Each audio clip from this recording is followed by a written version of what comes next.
Share market में निवेश करने वाली महिलाओं के लिए हम लेकर आए हैं खास शो सास बहू और सेंसेक्स। इस शो में घरेलू नोकझोंक की मसालेदार गपशप नहीं होगी, बल्कि कमाई की बातें होंगी। महिला निवेशकों को अब आवाज पर एक्सपर्ट्स के साथ लाइव बैठकर पोर्टफोलियो बनाने का मौका मिलेगा। तो चलिए शुरू करते हैं सास बहू और सेंसेक्स के आज का सफर।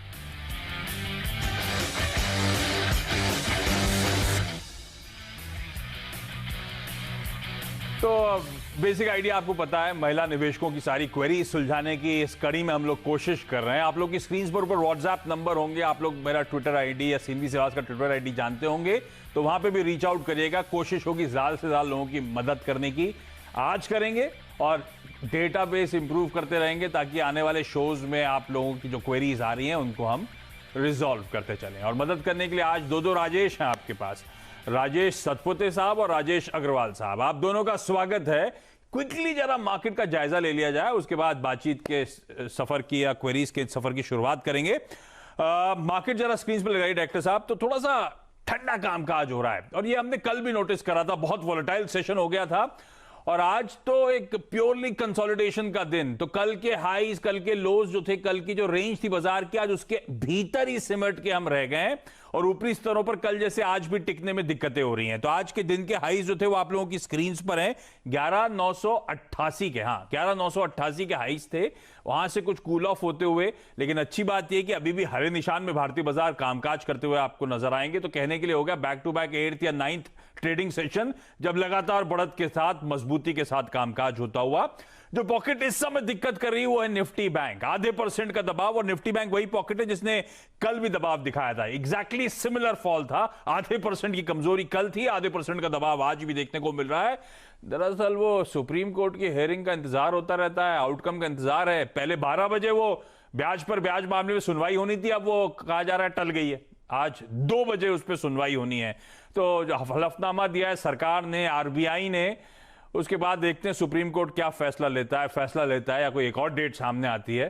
तो थोड़ा सा ओवरहैंग है और उसी ओवरहैंग के चलते आप देख रहे हैं थोड़ा सा सबड्यूड ट्रेड निफ्टी बैंक में इस समय देखने को मिल रहा है। राजेश जी, निफ्टी पे कोई कॉल है क्या? निफ्टी बैंक पे कोई ट्रेड है क्लियर कट इस समय? गुड आफ्टरनून आशीष, गुड आफ्टरनून एवरीवन। आशीष, मुझे लगता है कि देखो दो चीजें यहाँ पे आपको नोट करनी पड़ेगी कि निफ्टी का हम एक टारगेट लेके चल रहे थे 12,000, अब की बार 12,000 है, याद है अगर आपको। और बैंक निफ्टी की बात करें तो 24,000 का टारगेट दिया था और एग्जैक्टली दोनों टारगेट्स कल अचीव हुए, 12,000 और 24,000।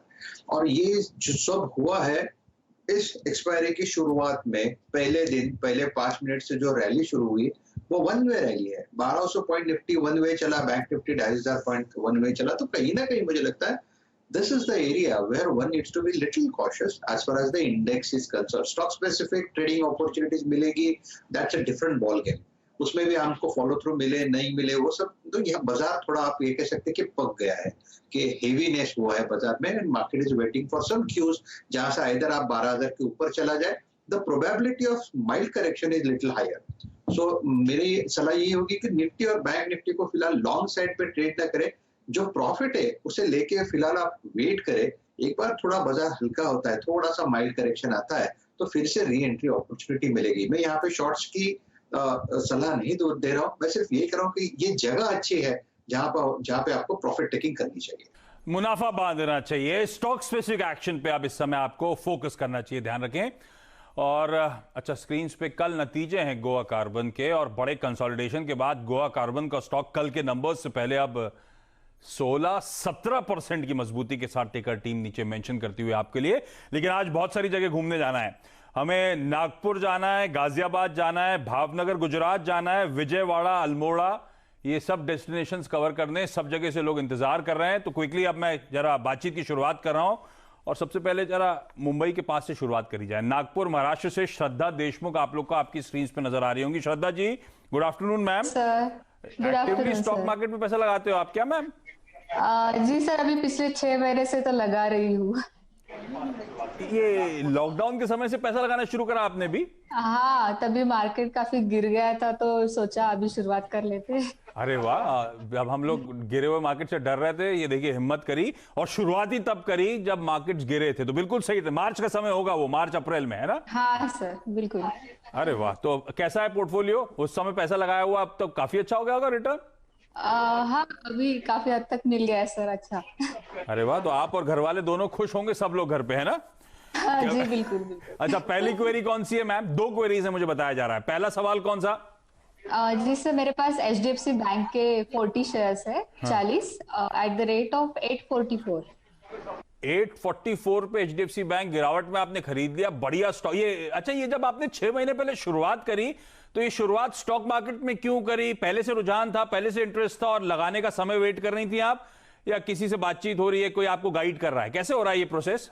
जी सर, मतलब आने की इच्छा थी और मेरे हस्बैंड कह रहे थे कि अभी गिरावट आई है तो ये अच्छा मौका है तो ये, मार्केट में तो आने ये के लिए। अच्छा, मेरा सवाल, एचडीएफसी बैंक क्यों? हस्बैंड ने बताया क्या?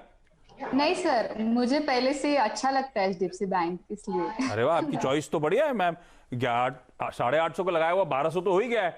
राजेश अग्रवाल से, अच्छा आपका सवाल फिर ये है क्या कि इसमें बने रहना है कि मुनाफा बांधना है, या कुछ और सवाल है? जी सर, मैं अभी फिलहाल 1 साल के लिए तो होल्ड कर सकती हूँ। इसके फ्यूचर होल्ड कर सकते हैं। राजेश सर, होल्ड करना चाहिए क्या? एचडीएफसी बैंक 350 रुपए का मुनाफा हो रहा है, रख लेना लंबी अवधि के लिए। अग्रवाल सर। जी जी बिल्कुल रख लें। बैंक का कामकाज बहुत अच्छा रहा है। हाँ। और अगर आप देखो तो लगातार इस बैंक ने 20-22% की सालाना बढ़त दर्ज करी है अपनी परफॉर्मेंस में। इस तिमाही के भी जो इंडिकेटिव नतीजे आए थे उसमें करीब करीब 16% एडवांसेज में और 20% डिपॉजिट्स में बढ़त दी गई थी। और अभी फिलहाल कुछ दिन पहले, मैं 1-2 दिन पहले देख रहा था, तो उनके मैनेजमेंट ने कहा है कि जो मर्चेंट अकाउंट्स होते हैं उनके, जो क्रेडिट कार्ड वगैरह दुकानों में एक्सेप्ट होते हैं, वो 10 गुना करने की सोच रहे हैं। तो वहाँ भी कहने का मतलब है कि मैनेजमेंट का विजन बहुत क्लियर है ग्रोथ की तरफ। बिल्कुल बने रहे। बल्कि मैं तो ये कहूँगा कि जैसे सतपुते जी भी बता रहे थे कि निफ्टी और बैंक निफ्टी बहुत ऊंचे लेवल्स पे हो गया है, कुछ करेक्शन आ सकता है, तो मेरे बोलना ये है कि अगर कुछ करेक्शन आता है और इनके फंड्स इनके अलाउ करते हो तो ये यहाँ और भी ऐड कर सकते हैं। तो एचडीएफसी बैंक रखना है। अच्छा, इसमें वैसे श्रद्धा फैक्ट्री, आपके एंट्री पॉइंट्स तो बहुत अच्छे हैं, तो अगर आप रखना चाहती हैं तो ये तो लॉन्ग टर्म के लिए पोर्टफोलियो होल्डिंग वाला स्टॉक भी है मैम। 1 साल का टाइम होराइजन, अगर पैसे की जरूरत ना हो तो भूल जाएं, इसे रख के रखिए पोर्टफोलियो में। बढ़िया प्ले है हिंदुस्तान के बाजार में एक्सपोजर लेने के लिए। सबसे बेहतरीन कंपनी के साथ आपने शुरुआत करी। हस्बैंड तो बड़े खुश होंगे जब आपने एचडीएफसी बैंक चुना होगा, और रिटर्न देख के आजकल के। जी बिल्कुल बिल्कुल। अच्छा, मैं आपके पास लौटूंगा, समय रहा तो। मैं गाजियाबाद जा रहा हूं, गाजियाबाद से तरनजीत जुड़ती हुई। तरनजीत, हाय, गुड आफ्टरनून मैम। आप भी एक्टिवली ट्रेड करते हो या फिर आपने भी स्टॉक मार्केट में अभी लॉकडाउन के समय शुरुआत करी ma'am? Yes, sir. Yes, sir. In the month of April. अरे सबके सब लॉकडाउन में घुसे। सतपुते सर, देखा आपने सबने? और ये आज की कहानी नहीं है, आप तो सास बहू और सेंसेक्स में जब से जुड़े हुए हो, जब से हमने शुरू करा है, और कितनी सारी महिलाओं ने स्टॉक मार्केट्स में इन्वेस्टमेंट ट्रेडिंग की शुरुआत इस लॉकडाउन में करी है। जब हम सब डर रहे थे, तब इन सब ने स्मार्टली मूव करा। ये नोटिस करा आपने? हाँ बिल्कुल बिल्कुल, और ये अच्छी बात है। हाँ। मैंने एक ऑब्जर्व किया आशीष, और जनरली महिलाओं की खास बात होती है कि वो वोलेटिलिटी को डरती नहीं है, जितने हम लोग थोड़े से रहते हैं। हाँ। तो मैंने अपने घर से ही शुरुआत करता हूँ। मैंने जब कभी वाइफ को कभी भी इन्वेस्टमेंट के लिए कभी कहा, तो उन्होंने सोना लिया, और आज देखिए सोना सबसे तेज में है, and she is quite happy. वो बेचने नहीं देती, वो अलग बात है। तो आपका इक्विटी पोर्टफोलियो गिर रहा है, उनका सोने का पोर्टफोलियो चले जा रहा है ना, तो वो ज्यादा स्मार्ट इन्वेस्टर रही है ऑफ लेट। लेकिन तरनजीत के पास जा रहा हूं। तरनजीत, सवाल क्या है? ये आपने लॉकडाउन में शुरुआत करी, तो आपने पोर्टफोलियो बिल्डअप कर लिया बढ़िया सा, या ये इन्वेस्टमेंट कर रहे हो, आप ट्रेडिंग कर रहे हो? No, sir. I have done intraday training under supervision with my dad in Lucknow itself. So उस समय हम लखनऊ में थे लॉकडाउन के थ्रू, तो वहीं पे रहने पड़े 3-4 महीने. So I came back here. So now I have been trading. I have traded with banks and all. उस टाइम पे बैंक बहुत नीचे थे. Granules was at 78. So it's now at a very peak high. So I've taken profits from it. Then now I'm planning to invest in Dixon Technologies. तो अभी तक trading करते थे, अब इन्वेस्टमेंट का मन है। इन्वेस्टमेंट से मैं समझ रहा हूं कि लंबी अवधि के लिए कुछ लेने का मन आ गया तरनजीत, है ना? Yes, sir. Yes, sir. और डिक्सन टेक्नोलॉजीज क्यों चुना? डैड ने बताया या कोई और reason? No, sir. I recently, like Lakshman sir बोलते हैं ना कि सूत्रों के हवाले से पता लगा है कि उनको सैमसंग का प्रोजेक्ट मिला है। तो ठीक है, तो खबरों के दम पर डिक्सन टेक्नोलॉजीज कंपनी तो सही चुनी है आपने। है तो कॉन्ट्रैक्ट मैन्युफैक्चरर, और गजब की कॉन्ट्रैक्ट मैन्युफैक्चरर, और ये फैक्ट है। लक्ष्मण ने कई सारी अपडेट्स आपको दी होंगी सरकार की पूरी तरह से कोशिश हो रही है हमारे यहाँ मेक इन इंडिया पे तवज्जो देने के लिए, और ऐसे कॉन्ट्रैक्ट मैन्युफैक्चरर्स का सबसे ज्यादा फायदा होता है और वो स्टॉक में दिखा है। अब अग्रवाल सर, दिक्कत ये है कि ये स्टॉक ने मेरे ख्याल से 2500-2600 के लोज भी देखे और उसके बाद 10,000 तक के हाईज देखे। अभी भी मेरे ख्याल से 8, 8,500, 9,000 के आसपास खड़ा हुआ है। ये क्या सही एंट्री पॉइंट है? अच्छा तरनजीत जी, मैं जाऊं अग्रवाल सर के पास, उससे पहले ये जब आप इन्वेस्ट करने की बात करो, कोई टाइम होराइजन है या आप रखना चाहते हो पोर्टफोलियो में लंबा? I can wait for this because I know that अभी इसको प्रोजेक्ट सिर्फ मिला है सैमसंग का, so I'm sure कि down the line 1 साल बाद भी this will be touching very good high. So I can wait. हाँ, मैं वही जान रहा, 1 साल तो खैर मान के चल रहा हूं, लॉन्ग टर्म में चाहता था कि उससे लंबा भी है कि नहीं। तो फिर क्या है कि अगर एंट्री पॉइंट गलत भी पड़ गया तो इवेंचुअली तो स्टॉक बेहतर कर सकता है, तो पता है। पर ये एंट्री पॉइंट सही है क्या इन्वेस्टमेंट के लिहाज से? Rajesh Agarwal sir, Dixon Technologies 8800, 8900 पे जो स्टॉक खड़ा हुआ है। देखिए आशीष जी, आपने सही कहा कि ये स्टॉक 2600-2700 के लोज और 10,800 के आसपास का हाईज 52 वीक में दिखा चुका है और इस वक्त भी 8500-8800 के आसपास ट्रेड कर रहा है। अगर आप वैल्यूएशन देखेंगे तो पी आज की डेट में 100 के आसपास है। इस बात को नकारा नहीं जा सकता है कि कुछ अच्छे प्रोजेक्ट्स हैं। पहले ये वॉशिंग मशीन में थे, रेफ्रिजरेटर्स में थे, अब टीवी वगैरह में भी जा रहे हैं। और कल भी जैसे वित्त मंत्री साहिबा ने कहा कि एलटीए वगैरह का कैश वाउचर्स मिलेंगे और उससे ऐसा लगता है कि वाइट गुड्स को खास करके फायदा होगा, तो यहाँ मूवमेंट देखी जा सकती है। बट निवेश के लिए मैं समझता हूँ कि थोड़ी सी गिरावट का इंतजार करना चाहिए।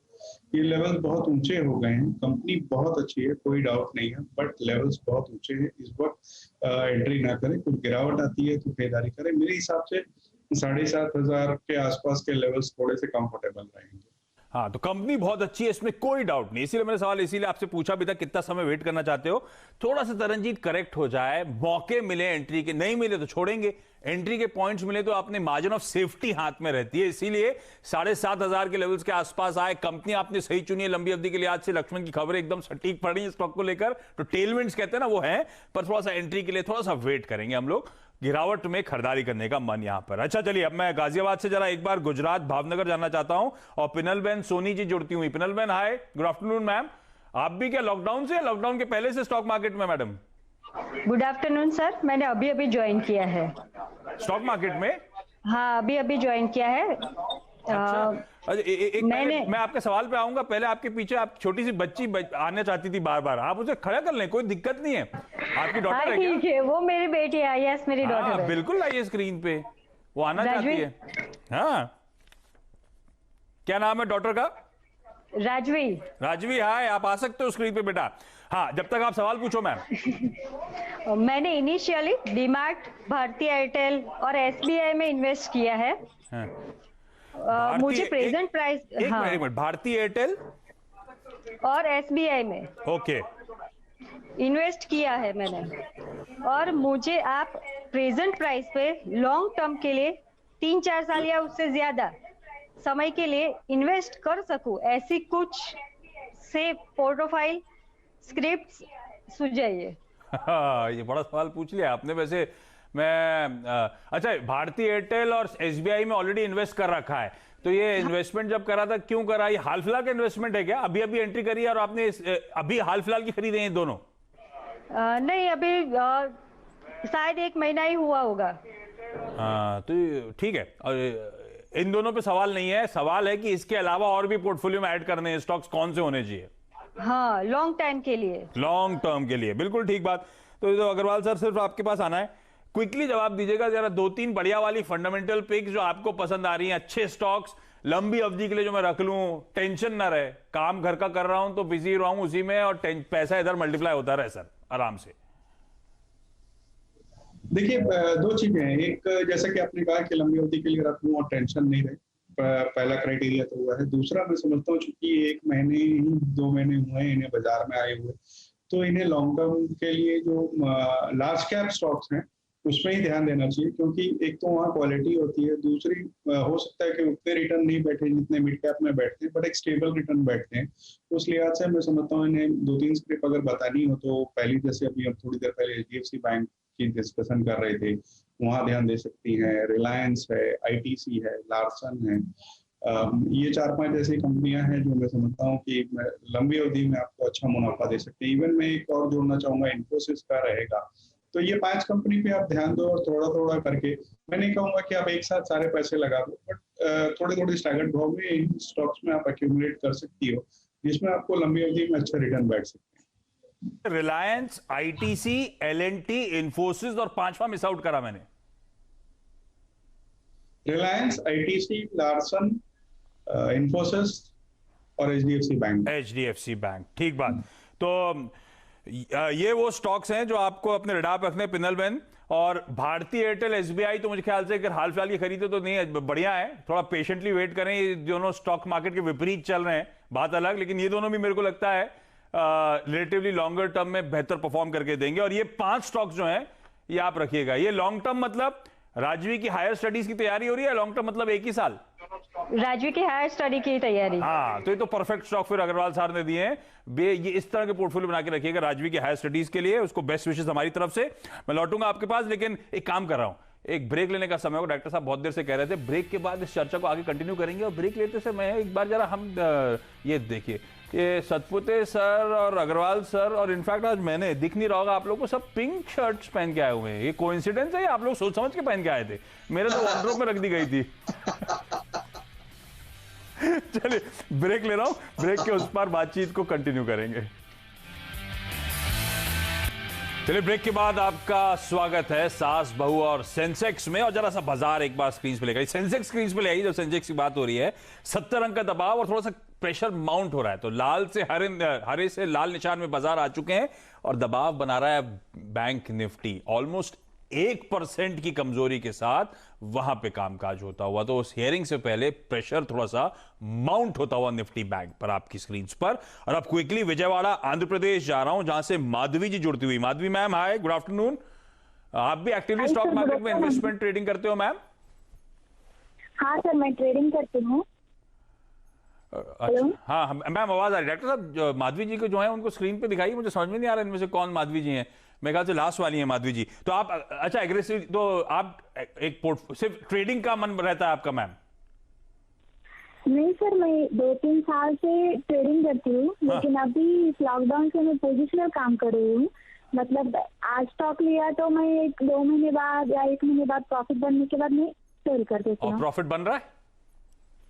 प्रॉफिट बन रहा है सर, लेकिन वो थोड़ा रिस्की लग रहा है, इसलिए मुझे लॉन्ग टर्म के लिए, मतलब 10 साल के लिए ऐसी 5 स्टॉक चाहिए पोर्टफोलियो में, जिसमें मैं मंथली इन्वेस्ट कर सकूं।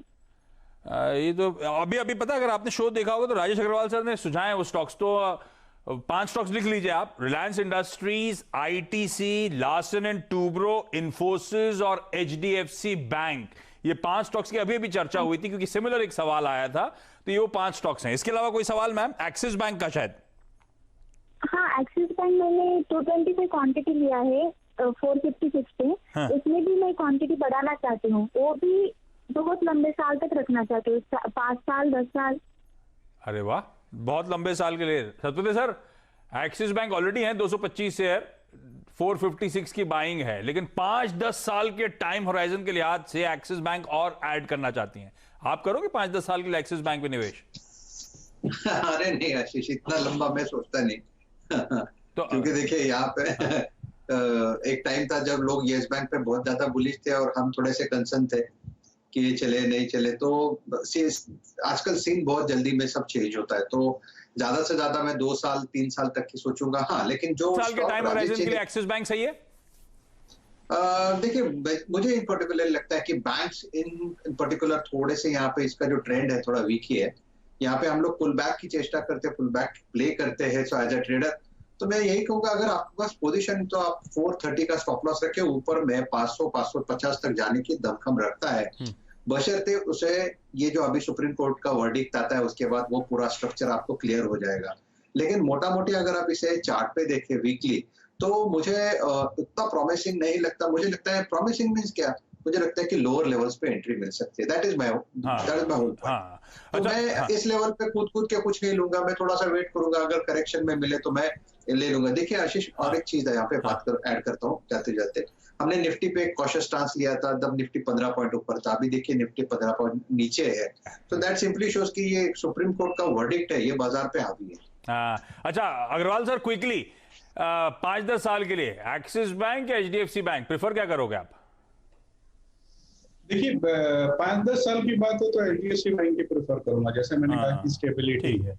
तो मैं वही के लिए एक्सिस बैंक के लिए भी कहना चाहूंगा कि वैल्यूएशन बहुत सस्ते हैं। 1.2 टाइम्स 1.3 टाइम्स 22 की book value, adjusted book value पे ट्रेड कर रहा है।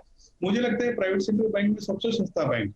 तो short term to medium term play के लिए इस वक्त इसमें ध्यान देना चाहिए। तो माधवी थोड़ा सा स्ट्रैटेजी बदलेंगे, short term to medium term के लिए आज से एक्सिस बैंक फिर भी अट्रैक्टिव आपके पास ऑलरेडी है, लेकिन अगर 5-10 साल का टाइम होराइजन है, खैर 5-10 साल का टाइम होराइजन मतलब कुछ नहीं, उसको रिव्यू करना पड़ेगा समय समय पर, लेकिन फिर भी कंफर्ट ज्यादा HDFC बैंक के साथ आता है।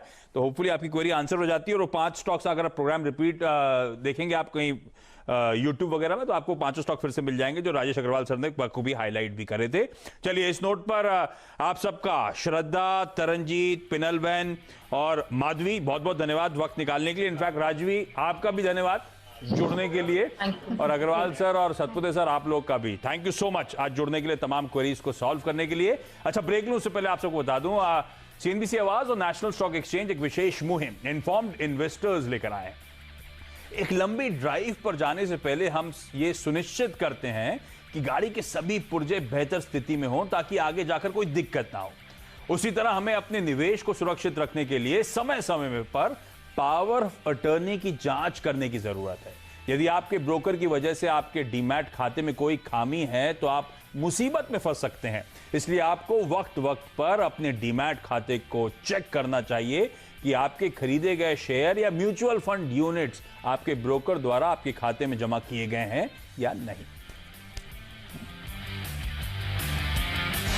फ्रेंड्स मिलते हैं अगले वीडियो के अंदर, जब तक के लिए गुड बाय।